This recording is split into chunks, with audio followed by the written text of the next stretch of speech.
نحمده ونصلي على رسوله الکریم اما بعد۔ ترجمے والے قرآن پاک کا صفحہ نمبر 1027واں پارہ، سورہ واقعہ، دوسرا رکوع، آیت نمبر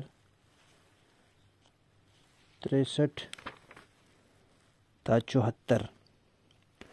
اعوذ باللہ من الشیطان الرجیم، بسم اللہ الرحمن الرحیم۔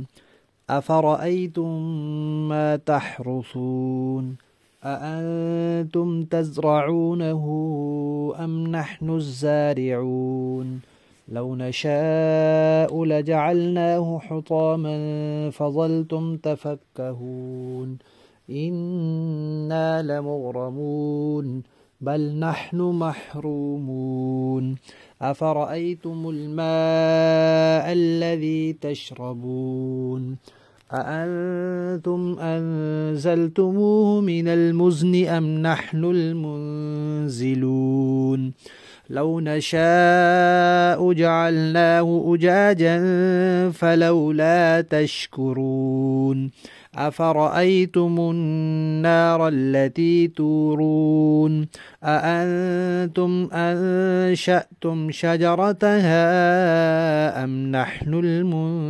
المنشئون نحن جعلناها تذكرة ومتاعا للمقوين فسبح باسم ربك العظيم۔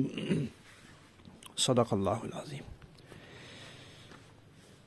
گزشتہ آیات سے اللہ تعالیٰ کی قدرت کے 4 مظاہر کا، 4 کارناموں کا تذکرہ شروع ہوا تھا، اور یہ بتایا گیا تھا کہ 2 کارنامے ایسے ہیں جن میں کچھ انسان بھی سبب بنتا ہے، دخل ہوتا ہے اس کا، اور 2 ایسے ہیں جن میں انسان کا کوئی سبب دخل نہیں ہوتا۔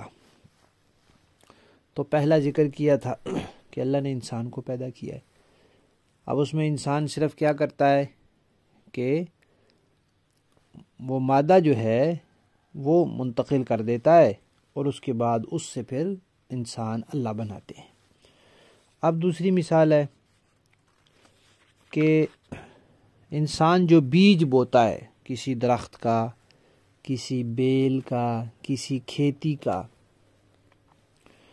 تو بیج بونے تک تو انسان کا کام ہے کہ اس کو پکڑ کے زمین میں ڈالتا ہے، زمین میں گوڈی کرتا ہے، کھاد ڈالتا ہے اور بیج کو زمین میں ڈال دیتا ہے۔ اب پہلی بات یہ کہ وہ بیج کس نے پیدا کیا، پھر وہ بیج جب زمین میں چلا جاتا ہے تو وہاں اس بیج کو کس نے پھاڑا، اور زمین میں ایسی نمی کس نے رکھی جس کی وجہ سے وہ بیج پھٹتا ہے، پھر اس میں سے ایک ننھی منی سی کومپل نکلتی ہے، اس کو زمین سے باہر کون لاتا ہے، پھر اس کو درخت یا کھیتی میں کون تبدیل کرتا ہے، یہ اللہ کے علاوہ کوئی نہیں کر سکتا۔ اور پھر کھیتی پکنے سے پہلے ہی کبھی وہ خراب ہو جائے، زرد پڑ جائے، چورا چورا ہو جائے، تو کون روک سکتا ہے اللہ کو؟ اللہ اگر اس کو ختم کرنا چاہیں تو کون روک سکتا ہے؟ تو یہ اللہ تعالیٰ کی قدرت ہے۔ انسان اپنی آنکھوں سے اس کو روزمرہ زندگی میں دیکھتا ہے، تو پھر اس بات کو کیوں نہیں مانتا کہ اللہ تعالیٰ وحدہ لا شریک ہیں اور وہ دوبارہ انسان کے پیدا کرنے پر پوری طرح قادر ہیں۔ ایک بیج سے ایک اتنا بڑا درخت نکالنے پر اللہ قادر ہیں، تو بھلا ایک انسان کو دوبارہ پیدا کرنا ان کے لیے کیا مشکل ہے؟ تیسرا کارنامہ یہ بتایا کہ تم جو پانی پیتے ہو یہ کہاں سے آتا ہے؟ ندیوں سے، دریاؤں سے، چشموں سے، کنووں سے، زمین سے۔ زمین میں یہ پانی کہاں سے آتا ہے؟ بارش سے، بادلوں سے بارش ہوتی ہے، برف باری ہوتی ہے، پھر وہ پانی یہ زمین کے اوپر نہروں، دریاؤں کی، چشموں، یہ نالوں کی شکل میں بہتا ہے، یہ زمین کے اندر اتر جاتا ہے۔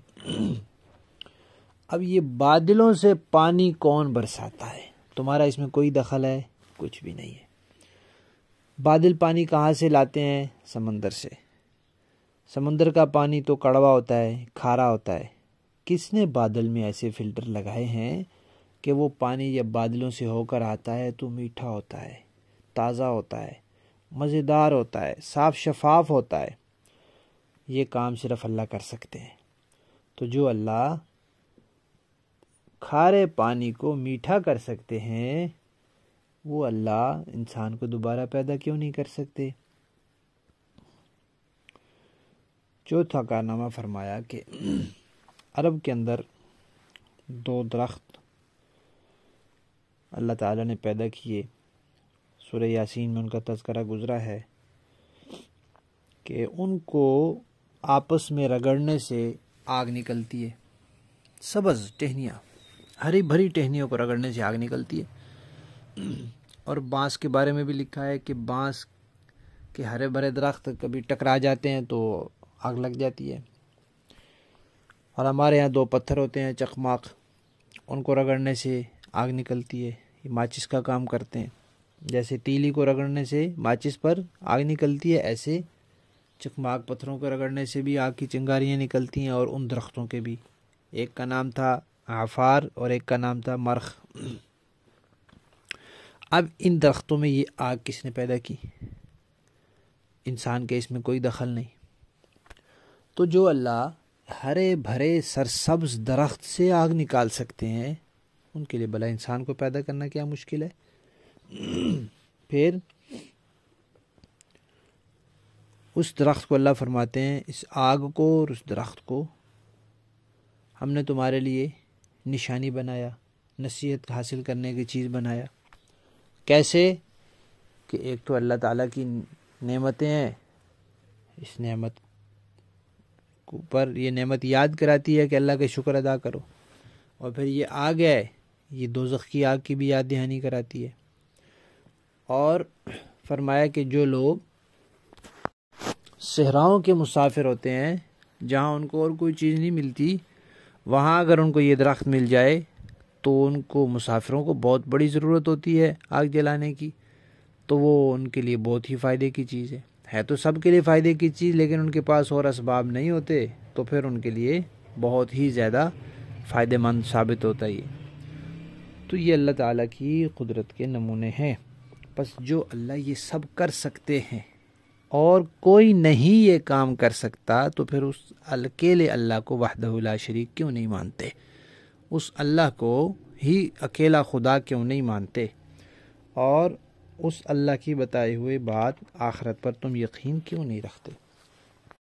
لفظی معنی دیکھیے، افرأیتم، بھلا یہ بتلاؤ تم، ما تحرثون، جو کچھ تم بوتے ہو، یعنی بیج وغیرہ کھیتی لگاتے ہو، اانتم، کیا تم، تزرعونہ، اس کو اگاتے ہو، ام نحن الزارعون، یا ہم ہیں اگانے والے، لو نشاء، اگر ہم چاہیں، لجعلناہ، تو اس پیداوار کو کر دیں، حطاما، چورا چورا، فظلتم، پھر تم ہو جاؤ، تفکہون، حیران، اور کہنے لگو، انا، بے شک ہم، لمغرمون، تاوان پڑ گئے ہیں ہم پر، یعنی ہم نے جو پیسہ لگایا تھا اور کھیتی حاصل ہونی تھی، نفع کمانا تھا، وہ تو سارا ہاتھ سے گیا، جو پیسہ لگایا تھا وہ بھی گیا، بل نحن، بلکہ ہم تو محرومون، بالکل ہی محروم رہ گئے، سارا سرمایہ ہاتھ سے چلا گیا۔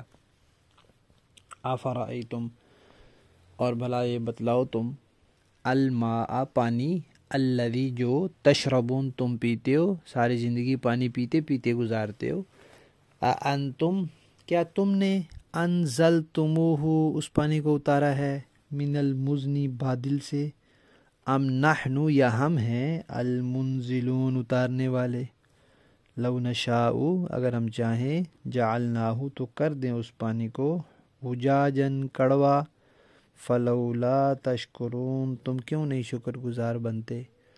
افرأیتم، اور یہ بتلاؤ بھلا، النار، آگ، التی تورون، جو تم سلگاتے ہو، انتم، کیا تم نے، انشأتم، پیدا کیے ہیں، شجرتہا، اس آگ کے درخت، ام نحن یا ہم ہیں المنشئون پیدا کرنے والے، نحن جعلناہا اور ہم نے بنایا اس آگ کو، تذکرتاً یاد دہانی کی چیز، نصیحت کی چیز، ومتاعاً اور فائدے کی چیز، للمقوین صحرائی مسافروں کے لیے۔ فسبح تو اے پیغمبر آپ تسبیح بیان کیجئے، بسم ربک اپنے پروردگار کے نام کے ساتھ، العظیم جو عظمت والا ہے۔ با محاورہ دیکھیں جی، افرأیتم ما تحرثون اانتم تزرعونہ ام نحن الزارعون، اچھا یہ بتاؤ کہ جو کچھ تم زمین میں بوتے ہو کیا اسے تم اگاتے ہو یا وہ اگانے والے ہم ہیں؟ لو نشاء لجعلناہ حطاما فظلتم تفکہون، اگر ہم چاہیں تو اسے چورا چورا کر ڈالے جس پر تم بھونچ کے رہ جاؤ، انا لمغرمون بل نحن محرومون، تم بھونچ کے رہ جاؤ کہ ہم پر تو تاوان پڑ گیا بلکہ ہم تو ہیں ہی بد نصیب۔ افرأیتم الماء الذی تشربون انتم انزلتموه من المزن ام نحن المنزلون، اچھا یہ بتاؤ کہ یہ پانی جو تم پیتے ہو کیا اسے بادلوں سے تم نے اتارا ہے یا اتارنے والے ہم ہیں؟ لو نشاء جعلناہ اجاجا فلولا تشکرون، اگر ہم چاہیں تو اسے کڑوا بنا کر رکھ دے پھر تم کیوں شکر ادا نہیں کرتے؟ افرأیتم النار التي تورون اانتم انشأتم شجرتها ام نحن المنشئون، اچھا یہ بتاؤ کہ یہ آگ جو تم سلگاتے ہو کیا اس کا درخت تم نے پیدا کیا ہے یا پیدا کرنے والے ہم ہیں؟ نحن جعلناها تذکرة ومتاعا للمقوین، ہم نے ہی اس کو نصیحت کا سامان اور صحرائی مسافروں کے لیے فائدے کی چیز بنایا ہے۔ فسبح بسم ربک العظیم، لہذا اے پیغمبر آپ اپنے پروردگار کا نام لے کر اس کی تسبیح بیان کی